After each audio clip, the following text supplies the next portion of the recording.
All right, so now 8.4 part 2, we're going to talk about multiplying these rational expressions. So all these rational expressions they're just big fractions. So you treat them, they have the same characteristics that you use with fractions. So what do you remember about multiplying with fractions? Some things that you should remember is whenever you multiply fractions, you multiply straight across. Another thing you check for is if you can simplify diagonally or vertically. It doesn't really matter, but either one. So like on this one, can I simplify, let's do the yellow, 1/3? No. Can you simplify 2/5? No. So since you can't simplify, your only option is to multiply straight across, and that gives you 2/15. Whenever you mess with fractions, always check to see if you can simplify. You cannot simplify 2/15, so that is your answer. Okay, next one, we have 2/3 times 9/15. I'm going to check to see if I can reduce. 2/15, no, but 9/3 we can. This becomes, we can divide both of them by 3, so that becomes 1, and that becomes 3. All right, let's go ahead and multiply straight across. And you get 6/15. Double check, can you reduce that? The answer is yes, you can divide them both by 3. So that would give you 2/5. One more, check to see if you can reduce. Looks like on this one you can do it twice. So 8 and 4 becomes 1 and 2. 3 and 9 becomes 1 and 3. Now we just need to multiply across and you get 2/3. All right, now we're going to do the exact same thing but with rational expressions. This is kind of fun. You get to do a lot of slashing, like marking, crossing stuff out. So before we multiply straight across, do you see anything that can cancel? And whenever you see something that cancels, let's talk about something before we get to actual canceling. So if you have, let's do n plus 1. This is called a binomial, right? There's two terms. It's a binomial. So if you're going to do something like n plus 1 and n minus 1, we talked about this on the last video, you have to make sure they are identical. So on this one, is this identical in there? No, it's not, because of one sign is a plus, one is a minus. And so since it's a binomial, you can't just do the n's. Like, I know some people will be tempted, oh, there's two n's in there, they cancel. No. Since it's a binomial, the whole entire thing has to cancel. In order for it to cancel, it has to be identical. Okay, so now let's do this. The n plus 3's cancel, right? Does anything else cancel? No, because you can't do like partials. Some people might want to say the n cancel and the -5 and -10, you can reduce that.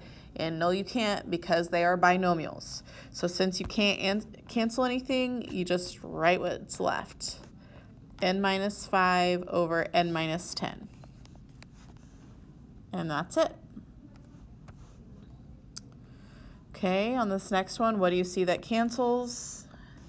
I see the x plus 4's. Anything else? Nope. So then I have 3x minus 1. And on this, you can write parentheses around it if you want, since there's parentheses. But since there's no other binomials or no numbers out front, you don't have to, so parentheses are optional. And then drop the 2x. Some people would be tempted to cancel these x's right there. But remember, you cannot do it because the top is a binomial. The numerator is a binomial. So that's all you can do. There is your answer. Okay, now let's do letter C. What do you see to cancel on this? Some people may want to do y plus 3 and y plus 3 because there's two of them, but remember, in order to cancel, you have to have something on the top and the bottom. You can't just do top, top, bottom, bottom. So since those are both in the numerator, you can't cancel those. But it looks like we can cancel the 8 and the 4. So 8 and 4 becomes 2 over 1, right? I don't see anything else that'll cancel. So you have, let's see, when we do this, we have to do the numbers on the top. So 2 times 3, which gives you 6. There's a y up there, right there. So we got to drop that down. And then we have y plus 3 times y plus 3. Okay? And then on bottom, and parentheses, you have to have parentheses on this one because they're being multiplied by stuff. And then on bottom looks like you're left with a 1 and then y plus 4 times y plus 2. Okay? Really fast, I want to talk to you about something. There is another way to write this. So the numerator, you could write it as 6y times y plus 3 to the second power. And the reason you can do that is because both of these are the same exact binomial, so you could write it to the second power. Either way, whichever one you prefer, pick one, doesn't matter. Okay, and then on the bottom, that 1 is optional since it's 1 times something. You don't have to write it, so you could write it as just y plus 4 times y plus 2. Okay? And so either one of those answers works. Okay, letter D, what do you see to simplify? I see x plus 1 and x plus 1, x minus 1 and x minus 1. You may be tempted to do the x minus 2 and the x plus 2 because they are similar, but they're not identical, so you can't reduce those because one's a minus and one's a plus. And then there's no numbers out front to mess with this part, so let's put it all together, what you're left with. So we have 3x squared times x minus 2. And then on the bottom, all that's left is x plus 2, and since that's it, parentheses are optional. Letter E, what do you see? That rhymed, I did not plan on that. I see z plus 10, cool.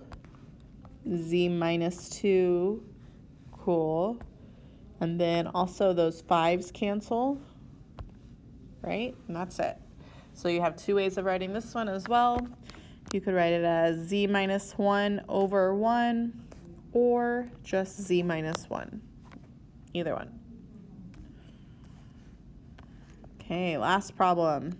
So now I'm going to kind of change this up a little bit. I want you to add a few numbers. Let's do a 3 here, a 9 here, and a 2 here. Okay, so add those 3 numbers in there.